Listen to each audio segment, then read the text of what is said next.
Oi, gente, tudo bem com vocês? Como é que vocês estão? Antes de tudo, eu queria agradecer a Maria e a Clécio pelo convite, agradecer a todo mundo que está aqui, dizer que eu estou morrendo de saudade de todo mundo, agradecer a Henrique, a Marine, e também já começar pedindo desculpas, porque eu sei que eu vou errar em algum ponto que eu estou muito nervoso. Tem os informes que eu tenho que passar para vocês, que é o seguinte. Fiquem de olho nos comentários que Mara vai colocar o link e o código para vocês confirmarem presença. Também queria apresentar os participantes.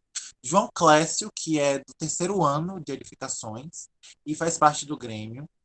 Maria Alice, também do terceiro ano de edificações e também faz parte do Grêmio. E eu, Marcos Inícios, segundo ano de edificações na luta e também faço parte do Grêmio. Tá?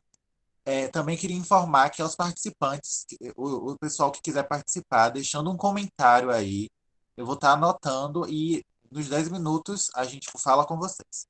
Agora eu vou passar a palavra a João Clécio. E aí? Então, gente, boa tarde e primeiro a gente gostaria de agradecer a presença de todos vocês e todas vocês por estarem participando, né, da nossa mesa redonda, impactos da pandemia no trabalho e na política, são problemas inéditos ou foram escancarados, né? E para começar a minha fala, né, para a gente começar a entender essas questões trabalhistas no tempo da pandemia, o trabalho em si nessa época difícil, né?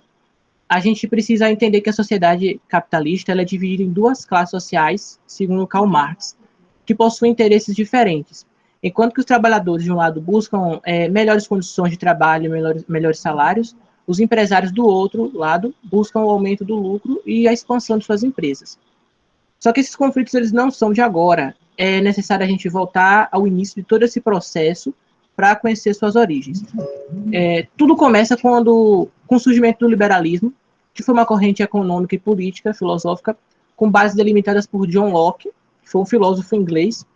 E Locke defendia a liberdade da burguesia que estava ascendendo ao poder no século XVII. E algumas dessas ideias de Locke, como toda teoria filosófica, elas foram deturpadas, como, por exemplo, que a propriedade era derivada do trabalho. Ou seja, como é que seria possível um burguês ter direito à propriedade se ele não trabalhava? Então, logo a argumentação de Locke foi que propriedade, tanto de bens quanto dos meios de produção, poderia sim ser justificada pela honra do trabalho, mas também pela benesse de produzir coisas que a sociedade precisa. O que é essa benesse? Por exemplo, se uma sociedade precisa de automóveis, a empresa desse burguês produziria os automóveis para essa sociedade, suprindo a necessidade dela. Benesse significa um presente, uma dádiva. E com isso, né, com essa argumentação, deu um espaço para a classe burguesa, que, convenhamos, seria a mais favorecida com isso tudo.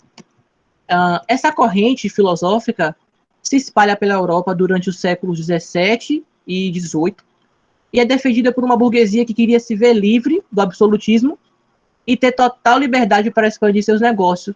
Como eu disse antes, esse liberalismo ele visava apenas alcançar a burguesia, porque os negros, os indígenas e as mulheres eram deixados de lado desse liberalismo, porque significa liberdade apenas para essa classe que está ascendendo. Porque os meios de produção, o aparato do Estado e todos os outros corpos subalternizados, eles são dominados pela burguesia. O sistema, o liberalismo, se estende até o início do século XX, quando acontece a quebra da Bolsa de Valores norte-americana em 1929. Isso sem contar nas consequências advindas com a Primeira Guerra Mundial, que foi uma Europa destruída, as empresas foram revertidas para o fazer bélico, né, destinadas a produzir armamento para o combate, e uma mão de obra, a mão de obra europeia foi morta nos campos de batalha. E com isso, o Estado ele vai precisar intervir nessa economia para poder reacender, né? Esse período posterior à Primeira Guerra ele vai ficar marcado pelo keynesianismo, que foi um conjunto de teorias e medidas propostas pelo economista britânico John Maynard Keynes e os seus seguidores, que defendiam, dentro dos parâmetros do mercado livre capitalista, a necessidade de uma forte intervenção desse Estado sobre a economia, com o objetivo principal de garantir o pleno emprego e manter o controle da inflação. Só que é bem irônico quando a gente pensa nesse liberalismo e que ele propõe a mínima intervenção do Estado, né, na economia, que os governos têm que ter liberdade, mas quando as coisas começam a desandar, quando esse liberalismo começa a ruir, logo o Estado é acionado para amparar a economia. Só que o Estado nunca teve de fora, né? A gente sabe disso, porque recentemente, né, o Estado investiu mais de 1 trilhão nos bancos privados. Ele nunca teve de fora. E esse período do keynesianismo, no caso, ele teve de fora da economia para os burgueses, né?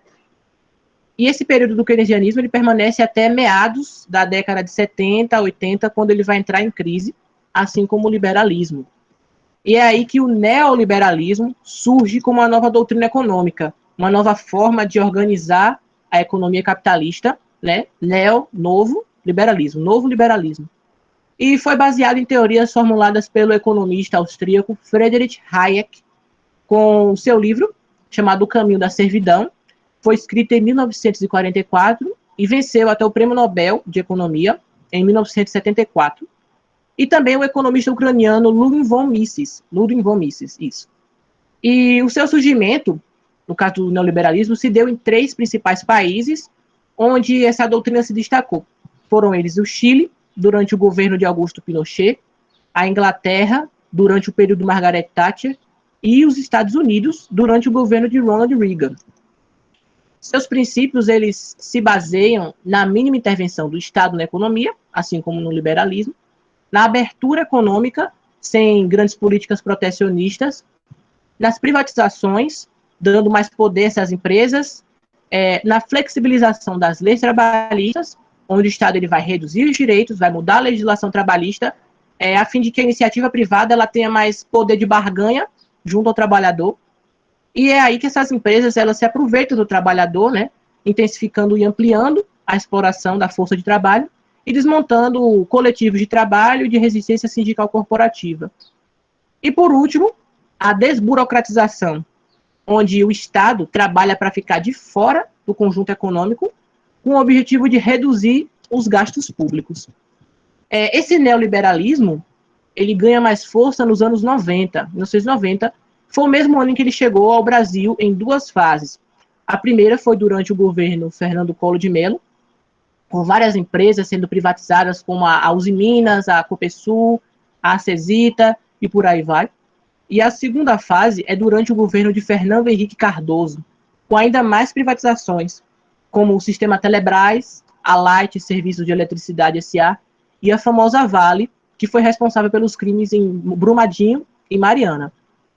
E esse sistema, o neoliberalismo, ele permanece até hoje, com a privatização de aeroportos durante o governo Temer, e agora com o planejamento da privatização dos Correios, que já está em andamento, a Eletrobras e até mesmo da Casa da Moeda, durante o governo Bolsonaro, né? E agora que a gente já entendeu um pouco desse contexto, desde o liberalismo até aqui, vamos entender um pouco também desses movimentos trabalhistas e, de fato, a precarização do trabalho nesse atual cenário de pandemia. Os primeiros movimentos de resistência dos trabalhadores, eles datam dos séculos XVIII e XIX, onde se deu o início da Revolução Industrial. E eles eram motivados pela dificuldade de adaptação ao novo modelo industrial, já que esses trabalhadores eles estavam acostumados ainda ao antigo modelo tradicional, que era o trabalho artesanal, e a Revolução Industrial veio com essas máquinas e substituiu a mão de obra humana. Nessa época surge o movimento ludista, que ocorreu entre 1811 e 1812 na Inglaterra, e esse nome, o movimento ludista, deriva de um dos seus líderes, que foi Ned Ludd, e reuniu alguns trabalhadores que protestavam contra o avanço das máquinas que substituíram a mão de obra humana. Eles quebravam essas máquinas. E hoje em dia não é tão diferente assim, a gente sabe disso, porque o desenvolvimento tecnológico ele leva a uma exclusão da mão de obra, gerando um desemprego estrutural. Isso porque muitos trabalhadores não têm a especialização necessária que é exigida pelo empregador. E outros que têm essa especialização precisam disputar por vagas que são escassas. E como solução, esses trabalhadores recorrem à informalidade, porque sem trabalho, a economia e a sociedade eles desandam. Até segundo dados do IBGE, mesmo, a pandemia do coronavírus fez o número de desempregados aumentar em 20,9% entre maio e julho. E ainda de acordo com esse levantamento, o país encerrou o mês de julho com 12,2 milhões de desempregados. Foi cerca de 2,1 milhões a mais que o registrado em maio. E, como eu disse, muita gente vê a informalidade como uma porta de saída, porque ninguém quer ficar sem trabalho, sem comida em casa. E a questão é que essas pessoas que trabalham de maneira informal têm uma remuneração muito baixa, porque o pouco que elas ganham é destinado ao pagamento de impostos, à compra de alimentos, e sem falar que elas não possuem direitos trabalhistas nem nada do tipo, o que agrava ainda mais a precarização do trabalho. Elas já trabalham no meio precário, e isso vai agravar ainda mais. E essa precarização apresenta efeitos imediatos, mas também a longo prazo. Por exemplo, o agravamento no mercado de trabalho pelo volume de pessoas que não conseguem um trabalho de relação contratual mais estável. E também tem a questão dos aposentados. Quanto maior o número de trabalhadores informais, menor é a contribuição com a Previdência Social e menor será o número de aposentados futuramente. Mas também, gente, o número de pessoas trabalhando com aplicativo de entrega, que são os chamados trabalhadores uberizados, né, subiu e subiu bastante. Segundo dados da PNAD Covid, em maio, 42 mil brasileiros com ensino superior se declararam como entregadores de mercadoria. E isso representa cerca de 0,15% dos 27 milhões de brasileiros com ensino superior. Se esses trabalhadores com ensino superior já buscam um serviço de entrega como meio de sustento, imagine o trabalhador que só tem o ensino médio ou fundamental como opção. Imagine, deve ser bem maior. E uma outra pesquisa realizada pela CESIT, né, da Unicamp, aponta que durante a pandemia, os trabalhadores eles continuaram a enfrentar longas jornadas de trabalho. E essas condições se tornaram ainda piores, porque eles passaram a enfrentar um alto risco de contágio durante a rotina de trabalho. Eles tiveram que adotar medidas de proteção, custeadas por eles mesmos, porque as empresas elas não providenciam os materiais necessários para a proteção, e também registraram uma queda na remuneração pelos serviços feitos, né? E esse aumento na jornada de trabalho, ele está relacionado à contratação de um grande número de novos entregadores durante a pandemia. Foi um número muito grande. E a gente sabe que quanto mais mão de obra e quanto mais desvalorizada ela for, menor é o custo da sua força de trabalho. E para manter essa remuneração, os entregadores eles passaram a trabalhar mais horas do que trabalhavam antes, chegando até o dobro, né? Porque não é porque eles querem, é porque eles precisam desse dinheiro para manter o sustento da família. E sem essa remuneração, eles não têm praticamente nada. Mas eu estou falando tanto desses trabalhadores, quem são eles, né? Ainda segundo a pesquisa da Unicamp, 94,6% desses trabalhadores são homens. E o perfil preponderante dos entrevistados é de homens que se reconhecem como brancos ou pardos, que é 83,9%, com idades entre 26 e 44 anos, que é 78,2%. Mas a gente também não pode esquecer das mulheres, porque mesmo elas sendo minoria, elas enfrentam desafios próprios, como, por exemplo, o medo de ser assaltada durante a entrega, ou até mesmo estuprada. Tem mulheres que estão menstruadas e não conseguem um lugar para poder se cuidar, não acham banheiro. O homem, ele pode até dar um jeito, mas e a mulher? Ela tem que procurar um local seguro, tem que prender enquanto isso, né? E depois procurar um lugar seguro para poder fazer suas necessidades. E isso é duro, mas é a realidade que é vivida por muitas mulheres que estão por aí, estão rodando esse Brasil e precisa desse dinheiro para poder manter o sustento da família. E é por isso que a gente precisa compreender esse movimento de luta trabalhista e também essa lógica perversa do capitalismo, para que haja formas de manter garantias ao trabalhador, né? E buscando a maneira de reivindicar esses direitos, no dia 1º de julho de 2020, aconteceu em São Paulo a greve dos entregadores por aplicativo, que mobilizou não só São Paulo, mas também outros estados, como Pernambuco e Minas Gerais. E o objetivo principal deles era parar o serviço de entregas do país, que é comandado pela iFood, pela Rappi e pela Uber Eats, que são as principais empresas de entrega de comidas no Brasil. E dentre essas reivindicações estavam, e ainda estão, porque a busca por seus direitos ainda não acabou, né? Uma maior transparência sobre as formas de pagamento adotadas pelas plataformas, mais segurança nessas entregas e aumento dos valores mínimos para cada entrega, né?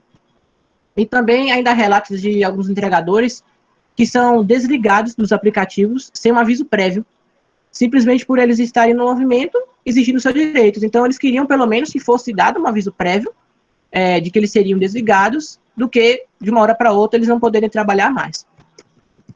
E, no final, quem lucra com tudo isso são as empresas, a gente sabe, né?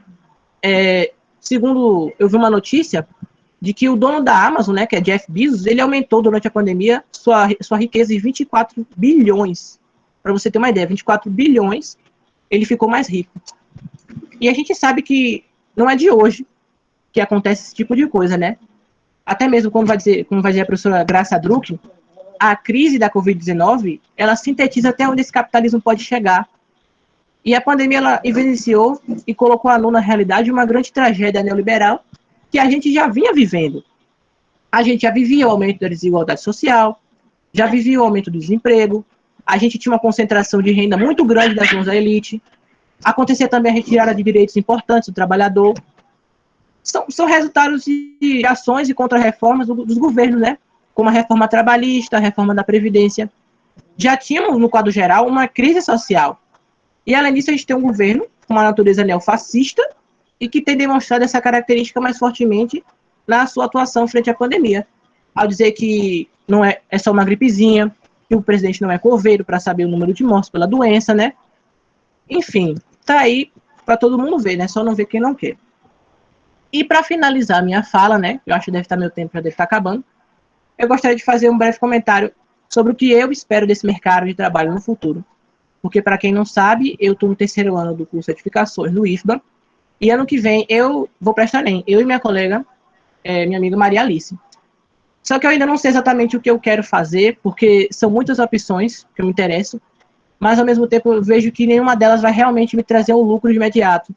Para vocês verem como esse capitalismo age na nossa vida. Porque desde algum tempo atrás eu jurava que eu queria seguir a carreira de medicina veterinária, mas acho que era só pelo fato de amar animais. Porque o que não deixa de ser importante, né? Só que não é o suficiente. Mas também eu sempre amei a literatura. Escrever para mim é como criar meu próprio universo, é mergulhar de cabeça nesse mundo fantástico, que aos poucos vai se tornando distante de nós, que são os livros, né? Que a Alice vai abordar daqui a pouco. E então eu decidi seguir a carreira da escrita, publicar meus livros e ter um reconhecimento por aquilo que eu fiz, como Machado de Assis, uma Clarice Lispector ou um Stephen King da vida. Mas eu sei que a profissão de escritor é muito desvalorizada no Brasil. Principalmente o escritor que está iniciando agora, o escritor jovem. E negro, né? Os escritores negros também. E eu fico pensando, poxa, eu quero muito seguir essa profissão. Mas eu sei que eu não vou ter um retorno tão rápido quanto um médico, um advogado, ou um engenheiro tem, né? Que são consideradas as profissões mais valorizadas do país. Aí eu fico pensando, será que é melhor fazer medicina e depois tentar entrar nesse mercado, né? E isso me deixa muito triste, porque eu sei que eu não tenho culpa em pensar numa estabilidade financeira. Afinal, quem é que não quer ter condições de comprar aquilo que sempre sonhou, de viajar pelo mundo e tantas outras coisas que o dinheiro pode comprar, né? E eu também fico pensando no quanto esse capitalismo e o consumo exacerbado se tornaram tão presentes nas nossas vidas, a ponto de pessoas escolherem profissões que lhe dão mais dinheiro do que aquelas que elas verdadeiramente amam. Se for uma profissão que você ama e que lhe dá dinheiro, melhor ainda, né? Ótimo. E Milton Santos, ele sinaliza isso muito bem em uma das suas célebres frases, né? Que ele diz o seguinte: o consumo que é hoje o grande fundamentalismo. E eu deixo essa frase de reflexão para vocês. Eu encerro minha fala aqui e passo para minha amiga Maria Alice, que vai abordar também assuntos extremamente importantes. É isso. Oi, gente, Vini tá aí, gente? eu tô aqui. Antes de passar para Maria Alice, eu queria reforçar que o link da presença com o código da nossa mesa redonda tá rolando no chat. Vão lá, marquem presença, ajudem a gente. Também queria dizer para o pessoal que está querendo deixar comentários, podem ir escrevendo, que eu estou anotando tudo, para no final a gente conversar. E é isso. Obrigado pela presença. Quem chegou depois da minha fala inicial, volto a agradecer pela presença. Pronto. Tá tudo bem com o meu áudio, gente? Minha imagem? Certo. Se tiver algum problema, podem me avisar, tá? Boa tarde, gente. Me chamo Maria Alice, sou do terceiro ano de edificações e sou do Grêmio Lucas da Feira. Quero parabenizar meu colega, João Clécio, pela fala maravilhosa e agradecer por ter aceitado o convite. Acho muito interessante, Clécio, quando você traz essa questão da... Primeiro você trouxe a questão da aposentadoria, né? Que você citou a aposentadoria. E a gente precisa lembrar que o Chile, ele é um dos países, o primeiro país, ele está no primeiro lugar de países que tem a maior taxa de suicídio por idosos, por conta dessa insegurança em relação à aposentadoria. E o quanto isso é grave, né? O quanto o neoliberalismo mata. E sobre a questão da escolaridade, sua preocupação com os cursos elitizados, e o quanto isso é preocupante, né? E faz a gente entender também como a educação e trabalho caminham juntos. Nós somos estudantes de ensino técnico e o quanto isso é importante para a gente. Ainda mais sobre o que eu vou falar, que vai ser sobre impactos políticos na educação. Nós escolhemos esse recorte na educação por conta de sermos estudantes, por estarmos vivendo esse cenário de pandemia, de estar perto de prestar o Enem também, e estudantes técnicos, como eu já falei. E dizer, claro, ressaltar, parabenizar o IFBA pela iniciativa, que eu estou achando maravilhosa, estou achando um evento maravilhoso, parabéns. E dizer que sem educação esse evento nem seria promovido também. Vou iniciar minha reflexão com a frase de Darcy Ribeiro, historiador, em que ele disse que a crise na educação brasileira não é uma crise, é um projeto. E para a gente refletir sobre isso, eu vou conversar com vocês sobre um fato recente, uma coisa que vem sendo discutida, que é sobre a reforma tributária, que provavelmente incluirá a taxação de livros, né? Clécio disse que eu ia falar sobre isso, e vai ser a maior parte do meu discurso, em que Paulo Guedes, ministro da Economia, disse que os livros provavelmente serão taxados a 12%. A gente diz livros de forma abrangente, mas isso inclui periódicos, revistas, artigos, enfim, materiais de estudo, literatura, própria literatura, e que a justificativa dele é que livros são produtos de elite. Agora, vamos parar para pensar, né? Helicóptero não é taxado, aviões particulares, jatinhos particulares não são taxados, lanchas não são taxadas, mas o que tem que ser taxado mesmo são livros porque eles são produtos de elite. Mais para frente a gente vai refletir por que o livro tem sido tratado dessa forma, os livros. E como não tem como falar de educação sem falar sobre política, e aí eu vou retomar o que Clécio falou sobre o neoliberalismo. A gente vai bater o tempo todo nessa tecla, né? Que o neoliberalismo tem tratado, aliás, fundamentalmente trata o direito como mercadoria, o direito ao lazer, o direito ao acesso ao lazer como mercadoria, e a própria educação como mercadoria.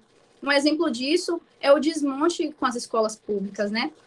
A precarização das instituições públicas, e que o neoliberalismo tenta todo o tempo trazer essa narrativa de que o Estado não consegue manter, não consegue administrar essas instituições e que o certo seria privatizar. A gente conhece bem esse discurso como o Clécio trouxe os exemplos da Eletrobras, né, da Petrobras, desculpa. Como eu estou falando sobre privatização, não teria como eu não falar das escolas particulares, né, que a maioria delas, se não todas, implantaram ou ensino remoto ou ensino remoto ou EAD, que são coisas distintas, devemos lembrar. Outra coisa que eu queria falar também é que a gente precisa entender que o acesso ao livro já é excludente. Livro não é um produto barato, então colocar obstáculos para dificultar esse acesso é dificultar o acesso ao conhecimento, o acesso à educação. Como nós somos estudantes do IFBA, a gente sabe muito bem professores que trazem xerox de livros para a gente poder estudar, ou então, por exemplo, o Roseli, que disponibiliza PDFs dos seminários, e o quanto isso é importante. Falei sobre o ensino remoto, sobre o EAD, e como isso tem sido popularizado, né? Antes eu nem conhecia EAD, ou ouvia falar sobre ensino remoto, mas com a pandemia isso tem sido cada vez mais debatido. Só que a gente precisa lembrar que o ensino remoto não é regulamentado. Então, esses professores que na verdade, eu digo professores, mas tem pedagogos, psicólogos, que acabam sendo prejudicados com esse home office. Home office porque você tem que manter suas despesas, você que tem que arranjar suas ferramentas, computador, celular, Não vai ser a escola que vai pagar com seu acréscimo em gasto em conta elétrica, com internet, e para além disso, né, desse prejuízo que o trabalhador sofre, porque, de qualquer forma, os direitos trabalhistas são lesados com isso, porque eu tenho que manter toda uma estrutura para eu conseguir dar aula. Para além disso, né, porque o problema do ensino remoto não é somente essas questões trabalhistas, tem também a questão imediatista, né, que eu só estou lá para dar o conteúdo e a relação de ensino-aprendizagem acaba sendo prejudicada. Lembrando, né, que nós estamos sendo orientados por Paulo Freire, né, nosso norte é Paulo Freire, que também tem sido muito atacado nesse governo, e que não adianta eu ter acesso à informação se eu não tenho criticidade, né, se eu não tenho como ter um ensino crítico. Já falei sobre as contradições do EAD, né, local de trabalho, você trabalha onde você tiver, se você tiver um computador, você trabalha onde você tiver, e aí, consequentemente, aumenta a sua carga horária de trabalho e também aumenta a intensidade desse trabalho. Eu imagino aí como deve estar a situação dos professores, que já são colocados no lugar de inimigos nacionais no governo Bolsonaro. Então, eles acabam... E existe toda uma narrativa também de que eles não querem trabalhar, que eles não querem voltar às aulas, né? Porque eu falo do ensino EAD não, desculpa, gente, porque na sigla já tem ensino, né? EAD. Enfim, já essa etapa do EAD já foi ultrapassada, né? O que já vem sendo discutido agora é as aulas presenciais, o retorno das aulas presenciais por parte das escolas particulares. O interesse é esse, né? Porque muitos pais não têm pagado as mensalidades, ou então pagado pela metade, ou então já tirou seus filhos das escolas. Então, as escolas particulares, as instituições particulares estão desesperadas, né? Como se houvesse alguma condição sanitária possível para o retorno dessas aulas.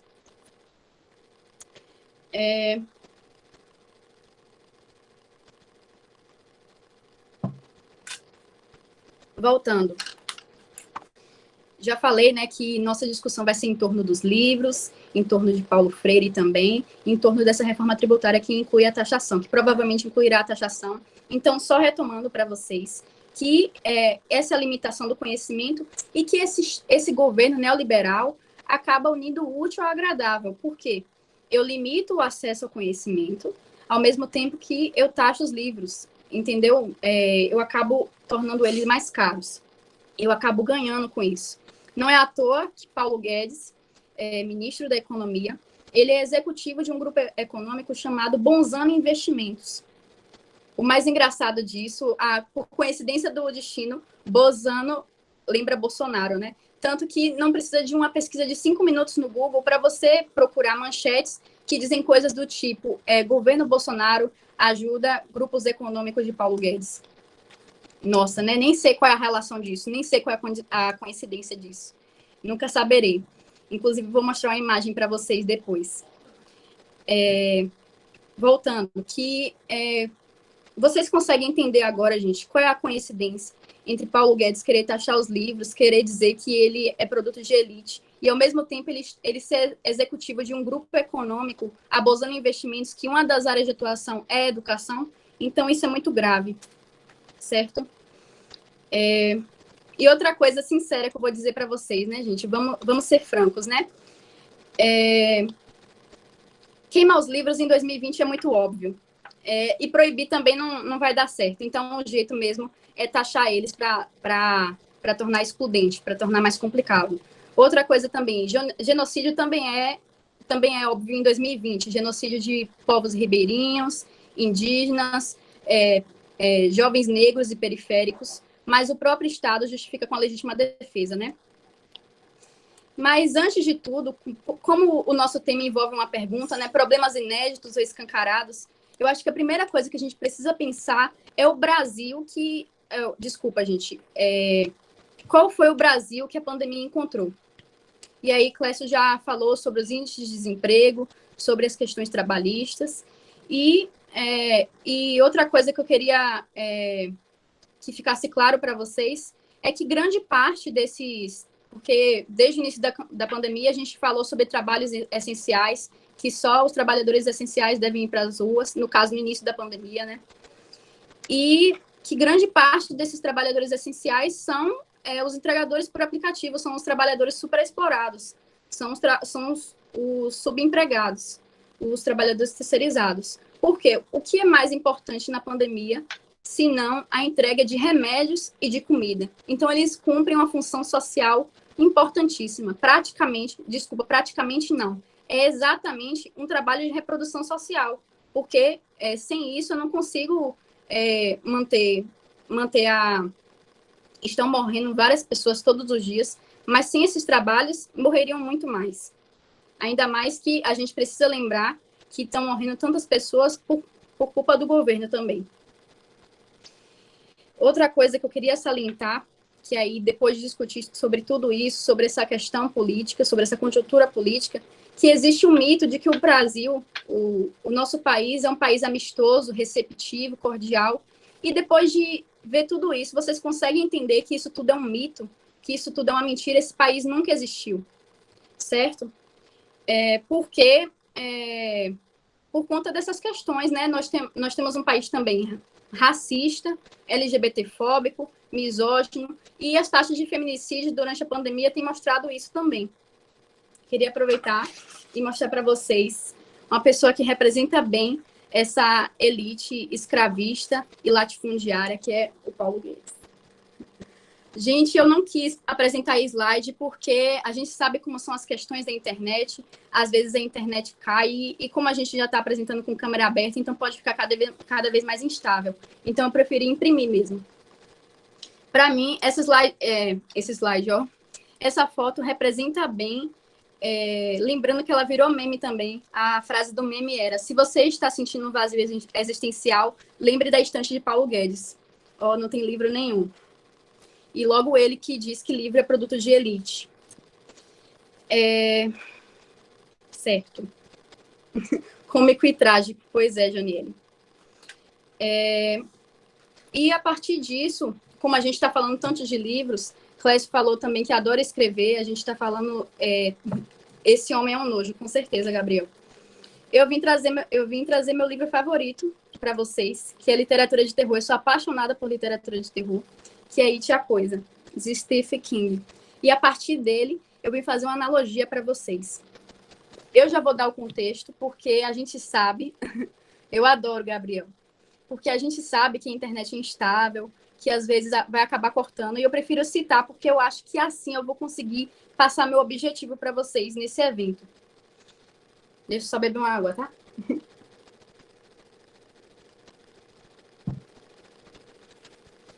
Na página 863 do livro, na página 863 do livro, It, a Coisa, de Stephen King, o que ocorre, né? Ocorre uma cena de assassinato brutal, que um homem é assassinado a machadadas, e isso foi no centro de um bar. No centro de um bar, que eu digo, no meio do estabelecimento. E o bar estava lotado, e isso passa despercebido pelo resto das pessoas. Enquanto tem um cara gritando e morrendo, as pessoas continuam conversando normalmente. Vou começar. Por favor, Cláudio, eu me casei mês passado, gritou King. O machado desceu e a cabeça quase desapareceu na barriga ampla de King. Sangue jorrou até o teto curvo do bar. King começou a rastejar para trás no chão. Cláudio tirou o machado do corpo dele da forma, como um bom lenhador tira o machado de uma árvore de madeira branca, meio que balançando de um lado para o outro para afrouxar o aperto da madeira macia. Quando estava solto, ele o levantou bem acima da cabeça. Deu outro golpe e Ed King parou de gritar. Mas Cláudio não tinha terminado com ele. Começou a picar King como se ele fosse lenha. No bar, a conversa era como seria o inverno. Vernon, um fazendeiro da Palmira, alegava que seria brando. Alf discordava com veemência. Outro homem defendia que haveria gelo. Outro, lama. A nevasca de 1901 foi relembrada. Jones empurrou canecas de cerveja e tigelas de ovos cozidos pelo balcão do bar. Atrás deles, a gritaria prosseguiu e o sangue jorrava em rios. enfim, por que eu citei isso? Gabriel comentou que tem medo. Porque eu decidi citar isso. Eu quis fazer uma analogia com a situação que ocorreu nesse bar e o governo brasileiro, que a questão da negligência com a morte, a questão de não se importar com a morte e que a morte é banalizada. Porém, infelizmente, eu acho que o Estado brasileiro, que o governo brasileiro vai além. Eu acho que ele simplesmente não banaliza a morte. Ele nega a morte. Ele nega a morte a partir do momento que Bolsonaro tenta afirmar o tempo todo que a pandemia é uma gripezinha, que ele tenta afirmar o tempo todo que as queimadas na Amazônia e no Pantanal são mentira, que é tudo mentira. Eles tentam falsificar essa morte, negar essa morte, que isso não está acontecendo. E o quanto isso é cruel, porque é um desrespeito com as pessoas que perderam seus entes queridos. É um desrespeito e, enfim, é um governo que se elegeu a partir de mentiras. A gente não tem que esperar diferente disso. Outra coisa que a gente precisa entender é que Bolsonaro, ele não é o novo, não é o começo de uma era ruim, não é o começo de uma época ruim. Bolsonaro é muito mais que conservador, Bolsonaro é um retrógrado. Por que ele é um retrógrado? Ele é um populista tecnológico, né? Ele não respeita os jornalistas, então as formas dele se comunicar é a partir de Facebook e Twitter. Com certeza, Patrícia. A exaltação do exército. E aí, tudo isso que eu estou falando, gente, dessas coisas retrógradas, eu estou falando de um Brasil medieval mesmo, um Brasil colônia, praticamente. Populista tecnológico, já falei, exaltação do exército e de ditadores declaradamente, autoritarismo, negacionismo e fundamentalismo. Além disso, uma elite fundiária, ou latifundiária, desculpa, gente, e escravocrata, né? E essa mesma elite que está matando o Pantanal. Que a gente não ousa esquecer disso, que essa elite está matando o Pantanal. E eu acho muito interessante isso, desse governo negacionista, porque como é que você vai ser negacionista numa pandemia que depende da ciência, né? A ciência tem sido cada vez mais debatida, fora das academias também, no dia a dia, e o quanto ela é importante para o enfrentamento dessa pandemia. Só que, infelizmente, quanto mais esse debate cresce, parece que esses grupos negacionistas crescem também. E aí você pode se perguntar por que Bolsonaro não saiu ainda, né? Por que ainda não sofreu impeachment, né? Rodrigo Maia, presidente da Câmara dos Deputados, diz que não vê crime, né? Eu citei tantas coisas aqui desse governo da necropolítica e Rodrigo Maia ousa dizer que não vê crime. A gente precisa entender que Bolsonaro traz consigo um projeto da direita. Que projeto da direita é esse? Exatamente o que eu venho falando desde o início, que é a reforma tributária. Reforma tributária é essa que provavelmente incluirá a taxação dos livros. Então, tudo está bem ligado, por assim dizer. Soberania. Com certeza, Diego. E aí eu falei sobre todas essas situações, sobre toda essa conjuntura, e eu decidi deixar uma mensagem para vocês, que é sobre ódio como combustível e verbo esperançar, de Paulo Freire. Não sei vocês, mas quando Clécio falou sobre essa questão do neoliberalismo, sobre esse Estado necropolítico, sobre essa necropolítica, e eu não consigo sentir outra coisa senão insatisfação, ódio. E aí eu proponho para vocês que, a partir dessa discussão, que vocês comecem a usar esse sentimento como combustível para a gente chegar em outros lugares e pensar outras perspectivas, certo? Porque assim a gente vai poder entender e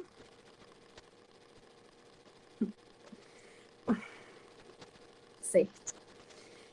Porque assim a gente vai poder entender e chegar em novos lugares. Entender o quê? Entender o que está acontecendo, a conjuntura política, e poder refletir sobre perspectivas futuras. Porque, gente, eu acho que ser neutro, e aí é uma opinião minha, vocês podem discordar, eu acho que você dizer que é neutro é uma coisa muito superficial e preguiçosa. Você não consegue se posicionar, mesmo diante de tudo que eu falei. Eu acho que é absurdo. Sobre o verbo esperançar, de Paulo Freire, que eu falei, a esperança neutra, só determinante. sobre Esperançar de Paulo Freire, que eu quero deixar essa mensagem para vocês, é que Paulo Freire diz que nós devemos ter esperança política. E eu escolhi exatamente Paulo Freire aqui porque, como eu já falei, ele é muito atacado pelo governo Bolsonaro, muito injustiçado, e correm muitas mentiras sobre ele. E o que Paulo Freire deixa para a gente, né? Que mensagem ele deixa para a gente? Que quando ele fala em esperança, ele não fala do verbo esperar, e sim do verbo esperançar. E o que significa o verbo esperançar? Esperançar é eu conseguir me movimentar para pensar outras perspectivas futuras, e para poder ir além, e para poder ir para frente, para eu pegar essa insatisfação que eu tenho e poder me movimentar. E a partir disso que vem o engajamento político, a politização. E outra coisa projetada nesse governo, além da crise na educação, que Darcy Ribeiro nos diz que é um projeto, tem também o projeto da despolitização mesmo, que a gente tem que pensar, e aí essa mensagem vai em especial para meus colegas do Integrado, que eu sei que estão assistindo, a gente tem que pensar como, em pleno século XXI, eu tenho jovens que dizem que não gostam de política. Assim, todo ato humano é um ato político. E outra mensagem que eu queria deixar para vocês, e que eu quero que fique gravada na cabeça de vocês é: se você não gosta de política, o dono da Amazon gosta de política. Se você não se interessa por política, o dono da Amazon gosta de política. O dono da Uber gosta de política. O dono da iFood gosta de política. Porque isso é fundamental para eles. Eles precisam manter esse Estado neoliberal para conseguir manter os seus lucros, para conseguir manter seus rendimentos, como o caso do dono da Amazon, que Clécio informou para nós.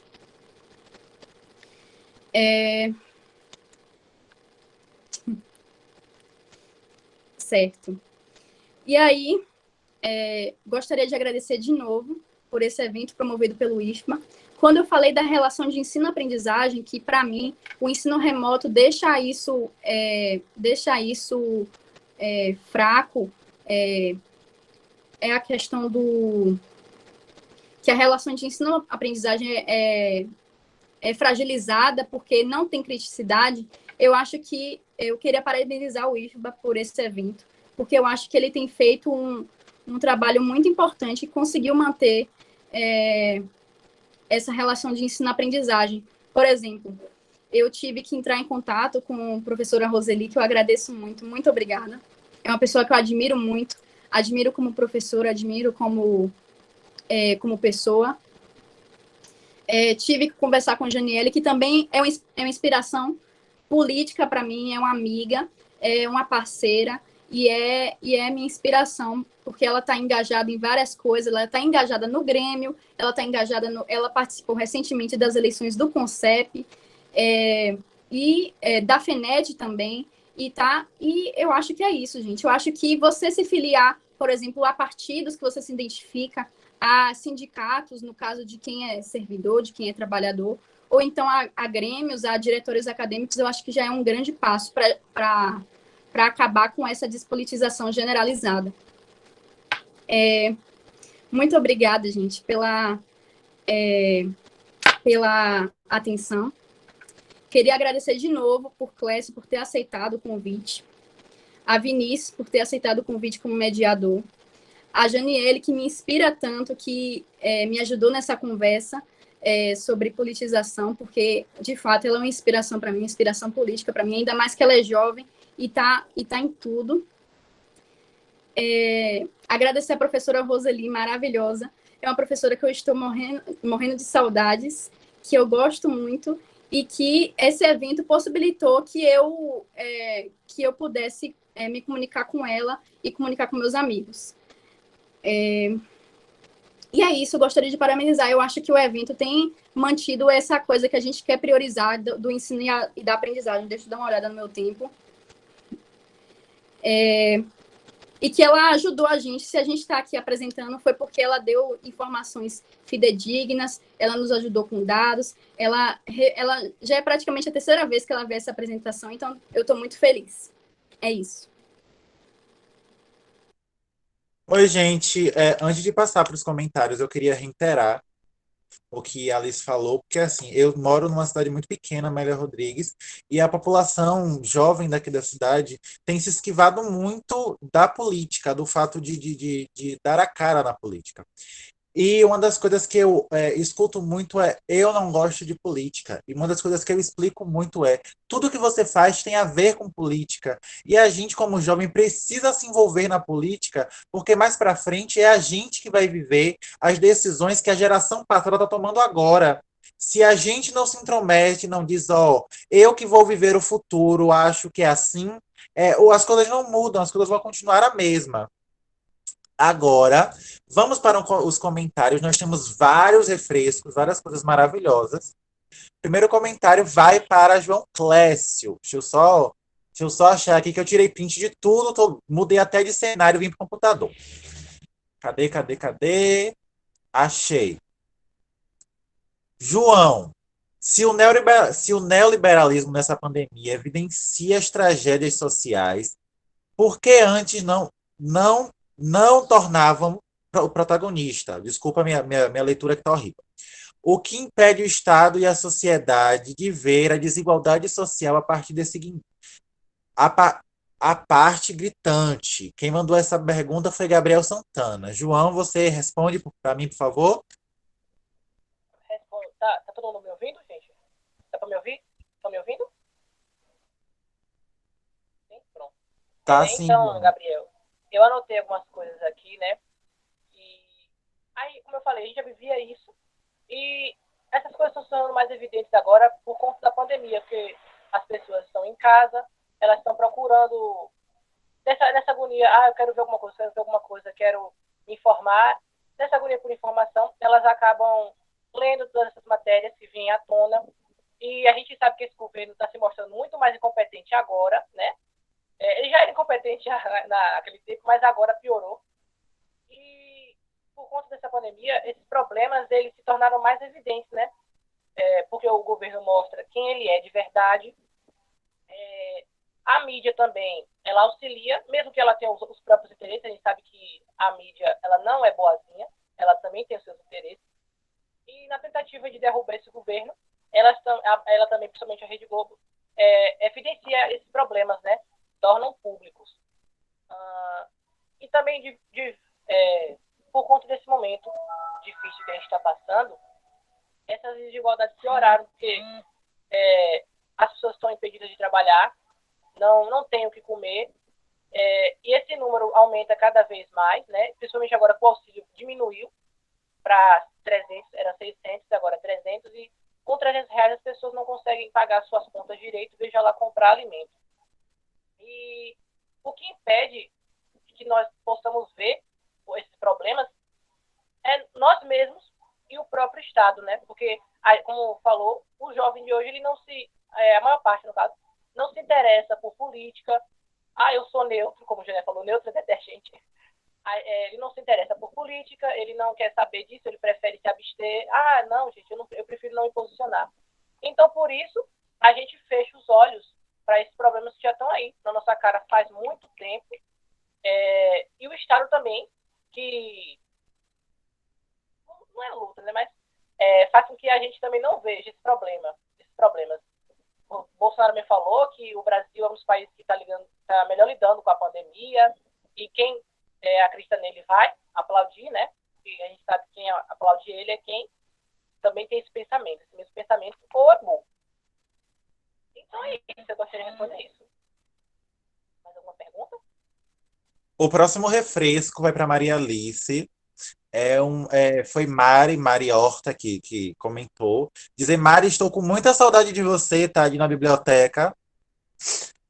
Mari reitera na fala de Alice dizendo: pois é, Alice, venho batendo bastante nessa tecla nas minhas redes. Essa taxação é mais ou menos um craquear dos direitos da população.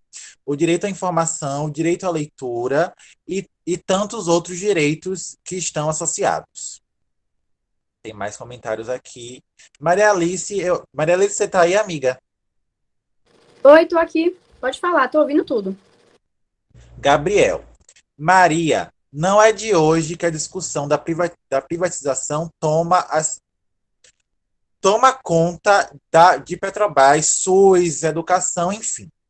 Vendo o discurso em melhor qualidade de serviço, obrigado. A obrigação do Estado é tomar serviços essenciais e qualidade. Gente, antes de Marilice responder, eu queria pedir desculpa pela minha leitura, tá? Eu tô bem nervoso mesmo. E é isso. Você conseguiu entender, Maria? Repete aí, por favor. Vou repetir. Maria, não é de hoje que a discussão da privatização toma conta. A privatização da Petrobras, do SUS, da educação, enfim. Vendendo o discurso de melhor qualidade de serviço. A obrigação do Estado é tornar serviços essenciais de qualidade. Entendeu? Era uma pergunta? Não, é uma afirmação. Ah, sim, Todo eu mundo concordo completamente com ele. Concordo principalmente quando a gente fala das raízes brasileiras, que foi o que eu citei do populismo, da exaltação do exército, da exaltação das forças armadas também. E, com certeza, esse discurso neoliberal não vem de agora, tanto que Fernando Collor, Fernando Henrique Cardoso já vem trazendo essa narrativa neoliberal. Só que o que eu quero dizer quando eu falo tanto do governo Bolsonaro é que ele vem para reafirmar isso, ele é declaradamente neoliberal, Paulo Guedes também, e que ele veio para ruir com essas instituições, para precarizar muito direitos que a população lutou muito para conquistar, né?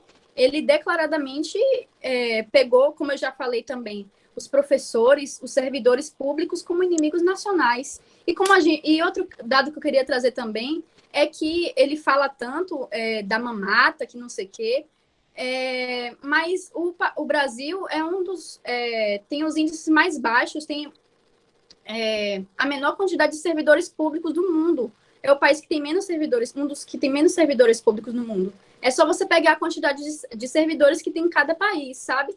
E ele trata isso como se esses servidores estivessem sendo o problema sistêmico do país. Sendo que essa discussão, eu concordo com ele quando ele diz que essa discussão não é de agora, até porque esse discurso neoliberal já é dos anos 80, 90, mas é isso. Mas eu acho que Bolsonaro, ele ataca, ele simplesmente, como eu posso dizer? Ele simplesmente não vem com a narrativa, ele vem com o ataque. É isso que eu quero dizer. Se deu para entender, se não deu para entender, eu repito, ok? Repito de outra forma. Temos outro refresco agora, a professora, acho que a professora Patrícia. O ensino remoto do IFBA vai muito além de aulas à distância. O trabalho à distância que temos desenvolvendo desde março já acumula todo esse prejuízo. Aí citados, o prejuízo e os prejuízos emocionais. Tá dando um corte aqui no computador, mas eu estou conseguindo ler.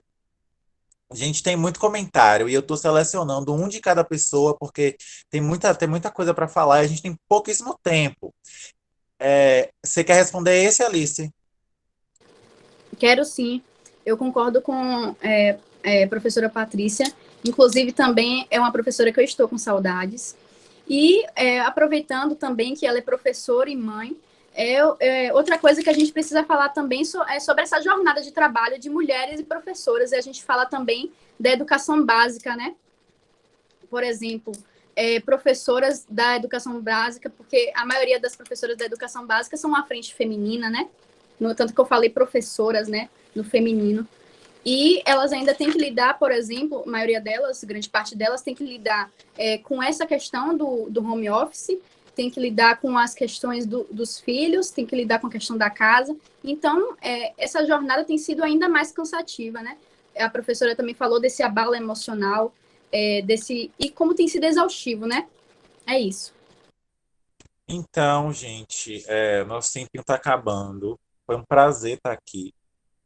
Também queria dizer que vocês que estão aí, fiquem de olho no chat, porque tem outros eventos acontecendo. Tem outras coisas acontecendo, outras mesas acontecendo. Tem tem coisa para todos os gostos. Queria agradecer pelo convite, Maria Alice. Queria agradecer pelo convite, João Clécio. Dizer que foi maravilhoso estar aqui, tá? Me pedir desculpa mais uma vez pela minha leitura terrível. Tá tudo meio conturbado, eu tô muito nervoso. E é isso. Maria Alice, você quer falar alguma coisa?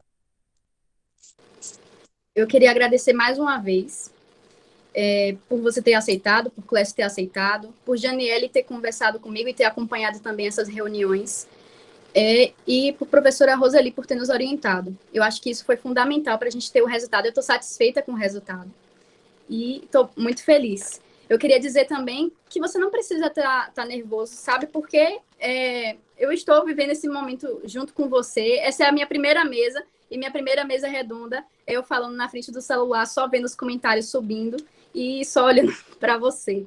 Mas eu gostei muito do resultado, eu acho que você foi maravilhoso como mediador. E eu escolhi você como mediador porque eu sei que você é carismático, porque você é ótimo. E é isso. Eu também queria falar, gente. Eu também queria falar. Eu gostaria de agradecer também, né, a presença de todos vocês, que eu divulguei bastante. A Alice sabe, toda hora eu falava, gente, vamos pro evento, né? Eu sempre divulgava. Agradecer a presença de todo mundo que está aqui, né? As minhas amigas que eu convidei, a Aline, Érica também, todo mundo, os professores. Agradecer a Vini por estar mediando essa mesa redonda e dizer que você foi ótimo, não precisa ficar nervoso, nervosismo faz parte.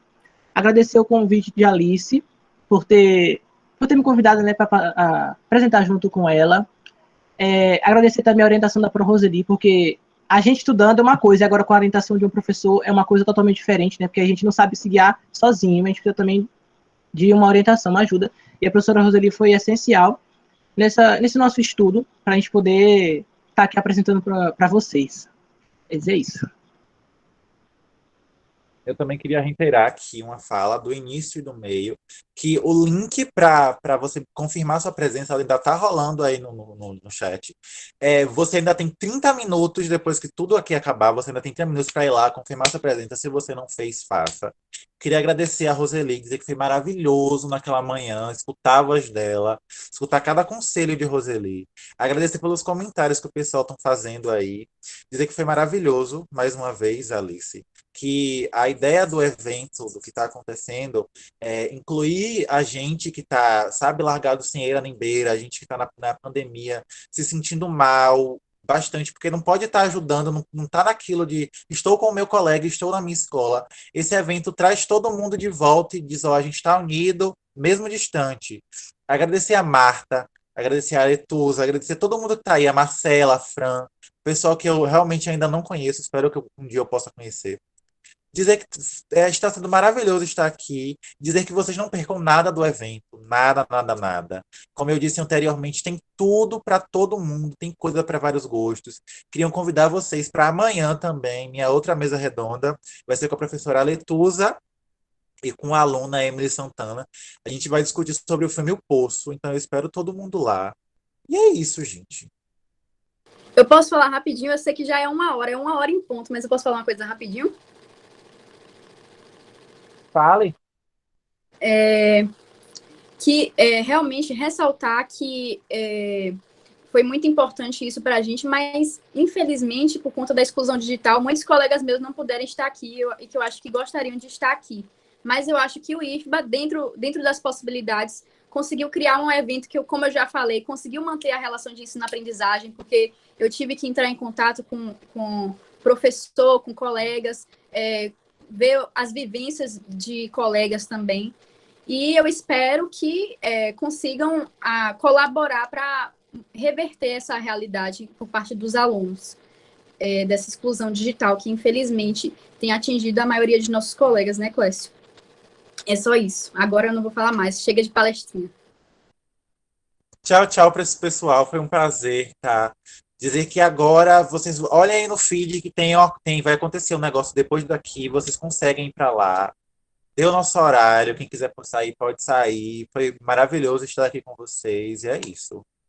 Beijinho, beijinho, até a próxima.